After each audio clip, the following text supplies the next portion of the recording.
let's talk automation and setting up traps to AFK battle off all types of raids that could be coming your way.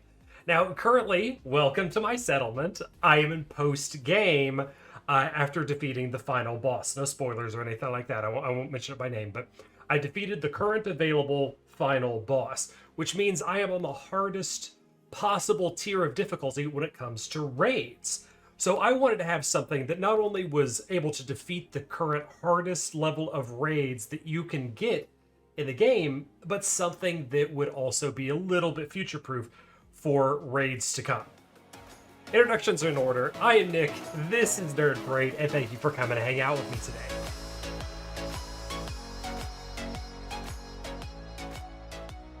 My settlement is completely walled off as I disorient you by zooming in and out. It is completely walled off in order to trick the AI, not really trick, I mean, this is what you got to do, but to tell the AI of raiders and of visitors, there's only one entrance to our settlement.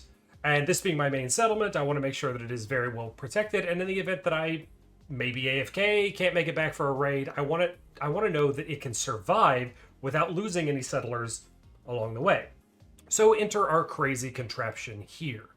I'm going to talk to you about what it is, how to build it, and how to automate it and wire it. And I did this, it looks a little intimidating if you look at it, but trust me, this is probably one of the simplest things that you will build when it comes to automation, and I made sure it would stay that way. We'll take a quick look here at what the automation wires look like. I tried to keep it super clean, super friendly, so that I could easily talk about what it is, and I tried to separate it, which is very, very important. You're going to want to separate your wires, because if you overlap on something that you shouldn't overlap, you're going to have some logic confusion when it comes to that. So we'll get into this a little bit more and talk about each individual block, how to get it, why I used it, and so forth. Oh, we got a live test here happening. Fantastic.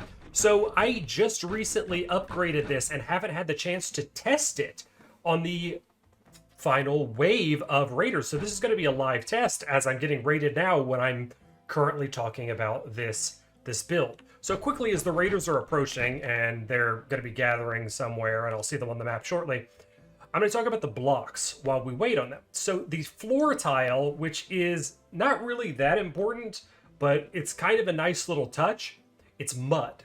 I used the mud tile, which you can pick up in the swamp cave with the shovel. In addition to being able to grow thorns on it, it also slows anybody that walks on it by like 20-ish or 25%, something like that. So anybody walking through my trap maze, raiders, are going to be slowed down a little bit. You don't have to do this. It's just something to like try to min-max the whole ordeal. All of my traps, oh, that has turned on, because something was in close proximity due to my logic. Let me get out of there. All of my traps are from the dungeon. So the reason why I did that is because the dungeon has a lot of traps. It's pretty easy to gather them. Or raiders coming. Oh, perfect. Coming from the top. They're pretty easy to gather them. Oh, bye, Ricardo. You picked a really bad time to try to leave. They're really easy to gather if you want like a little dungeon trap hunting hack. Walk around with like one of your wire tools out and look for the wires. It's super easy to find them. But dungeons are one of, if not the only place that you can get the void trap. And the void trap is really, really strong. So you can get arrow trap, void trap, and fire trap currently at the state of the game. Arrow trap is the worst, honestly. If you find an arrow trap, reluctantly gather it and mutter to yourself how everything sucks in life and just keep going on with your day. But if you get a void trap, that's like a hip hip hooray moment. Because the void trap does big damage like the arrow trap, but it also does it in like an AoE pattern. Oh, here we go. Let's zoom. We're going to zoom back, and because I was going to get my butt handed to me, I probably should have done that before. And we're going to watch this thing play out as the raiders funnel in. They're going to try to break the gate, and as soon as they break the first gate, that's when the damage really happens, and I can talk about this as it goes. So the void trap is good because it does damage. Wow, they're just busting through there like crazy. The void trap does damage in an AoE, where the arrow trap only hits like one thing at a time. The cool thing about the void trap, though, is once they bust a gate, like it'll shoot through the open gate. So I'm kind of like hitting all these guys and doing massive damage. The flame trap, the reason why I have the flame traps out is it really doesn't do a lot of damage. but it does apply like a burning debuff to the raiders. So they're passively taking like little ticks of damage and currently getting their butts handed to them, all while getting blasted by this void thing here since they busted through the gate. And as they progress forward, they're getting blasted. They didn't make it very far at all. They didn't make it super far at all. That's really hilarious. So yeah, I wanted to make sure this was future-proof, and behold, I have done so. If you want the absolute minimum possible thing for end-game tier, let's see, what did I hit him with? 1, 2, 3, 4, and then a fire. 4 void traps and a 1, 2, 3, 1, 2, 3, 4, 5, let's say 6, and maybe 7 for a buffer. You could do a 7 quadrant maze and be completely fine. As I mentioned, I wanted to make sure that this was future proof, so there has a lot more wandering potential to go here to fend off any raiders as the game develops. Cool. There's no such thing as overkill in the Nerd Parade vocabulary. As you can see, I even started to face the void traps this way. As they would break this, the void traps would shoot through. So you'll see like the little intricate directions that I decided to go. And here I was alternating. The fire traps are nice because they will blast through a tile. They'll also blast through like a gate and a fence. So it's blasting through the gate here, as you can see, but it'll also blast through a fence. There we go. The thing is stopped, the logic has turned off, and we were extremely victorious. Like, they didn't even put a dent in my maze. I'm really happy about this. Really, really happy about this, because the maze that I had before was really small. Really, really small. Ka-chunk, ka-chunk, ka-chunk, ka-chunk. Now this one's huge.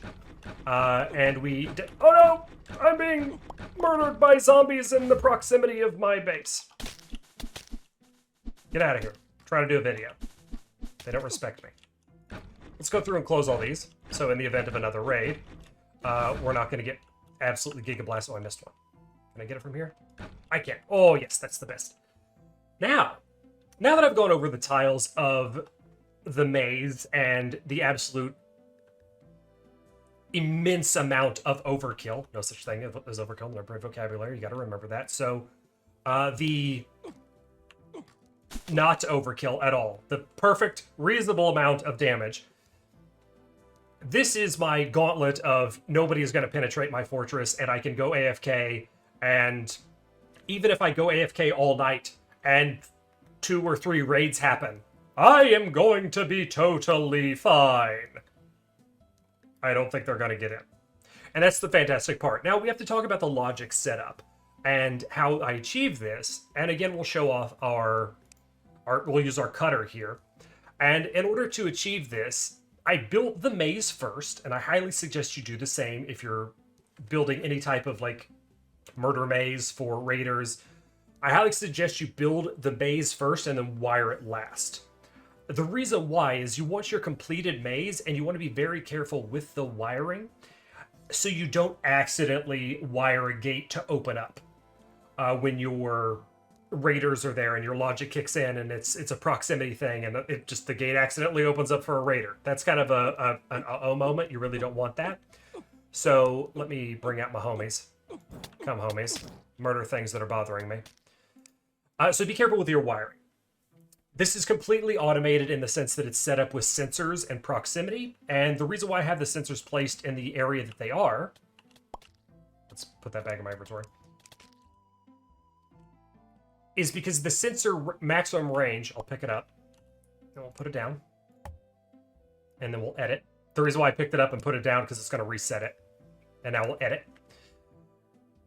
This sensor, the maximum range is 5. So that means it's 5 tiles in a box with the sensor in the center. So there's a fair amount of overlap here. So 1, 2, 3, 4. Oh, another sensor. Okay, cool. We're totally fine. If we go this direction, 1, 2, 3, 4, 5. This would be when the thing starts to kick on. It'll also kick on in 5 tiles from this direction. So it's a box. And if we go deeper down, 1, 2, 3, 4, 5. Uh-oh! What about down here? Well, that's where this sensor comes in. 1, 2, 3, 4, 5 and a decent amount of overlap. So that's why those sensors are set up like that. Now let's configure our sensor. And we obviously want to take away players, want to take away passive mobs, and we're going to put our output as the green wire, since we have it wired to green. That means whenever a player is nearby, it activates the green wire. It outputs to the green wire. And you don't want any of the green wire overlapping on something, because if the sensor kicks on, the green wire will activate. And if it's over one of the traps, it'll cause the trap to activate. And you don't want that. You want the traps to activate on the other red wire through the timer. Now, if the sensor kicks in, the logic takes it all the way over here to the timer. And then the timer then switches over to red and activates the traps on an interval. Let's take away the timer, and we'll put it back. And where's my thing? Here it is. Now we'll edit the timer. So I feel like 20 ticks, this is probably just purely anecdotal, but I feel like 20 ticks is a little fast, and sometimes it'll skip intervals, but I found that 22 doesn't seem to impact it too bad. So 22 is the setting that I usually put it on, because 20 ticks is 1 second. 22 ticks is 1.005 seconds. It just gives it an extra bit. I found it anecdotally that it wasn't skipping like attacks that way, so I left it there. Now we're going to want the input to be green wire, means that's green says input, which says turn on, and then output is our red wire. Output means activate. Let's turn on the traps because our sensors have kicked on. This is the logic system for this trap, and like I mentioned, it's super simple. There's no like AND gates or any other type of restrictions. It's all completely automated. And I know it looks intimidating and a little wild, but honestly, now that I've gone through the explanation, hopefully you see that this is really rather simplistic and not a difficult design to build. The mud did do a little bit. It slowed my guys down, but it wasn't like some amazing magical tile, but I do like it. I do like keeping it there. I've seen some people try to build some interesting traps with utilizing lava and things of that nature, but then any of your visitors that may want to come pay your village or settlement a visit and potentially get recruited by you have to worry about lava and potentially die. So it's more of a heavy-handed approach, but you could also use lava. I just like playing with the traps, and this is one of the few things in my settlement that's automated with logic, so I was very excited about it. Now, another thing that I want to talk about is a quality of life convenience thing, and I don't see a lot of people doing this, and I really feel like they should. I really want to encourage it, and it's utilizing travel points through the underground. So I've cleared out a lot of my original dungeon cave here, and I've got little like underground travel points to get from A to B for convenience. So instead of going through the maze each and every time I need to, we've got our quick access ladders leading out and then back into my settlement. Like I mentioned, I don't see a lot of people like really utilizing that, and I feel like if I show it off in a practical sense, like look at the value that this offers you, it might encourage more people to use it. I think it's a really like neat trick, and I love building in the underground like I'm some kind of subterranean dwarf person. This is my beach. Behold my towels in which my settlers lay out and tan their bodies and whatnot. And I had a little bit of a lake on my seed that I really wanted to preserve because I liked it so much. I thought it looked so super nice. I ended up making like a makeshift bridge build out of it just to ensure, like I was saying, the whole thing is sealed off. So the raiders only have one entry point. Both raiders and visitors only have the one entry point to my settlement. The AI will send them there 100% of the time, every time, because I'm completely solidly blocked off with fence tiles or wall tiles work as well. But I really had fun making like my little bridge and continuing to preserve the little lake in the area. And now this is a good time to say, if you like the seed, this is the original starting tile for my game. If you like the seed is Nerd Parade, same as the channel name, capital N, capital P, all one word, if you want to duplicate the seed that I'm on and kind of have some similar stuff. Again, you'll see some ladders here for exit points. since this part is sealed off, if I ever want to get out without destroying a wall and rebuilding it, I've got the access point ladders from the outside. Again, done by my subterranean dwarven style. No, I don't want to talk to you, Hunter. I want to go down.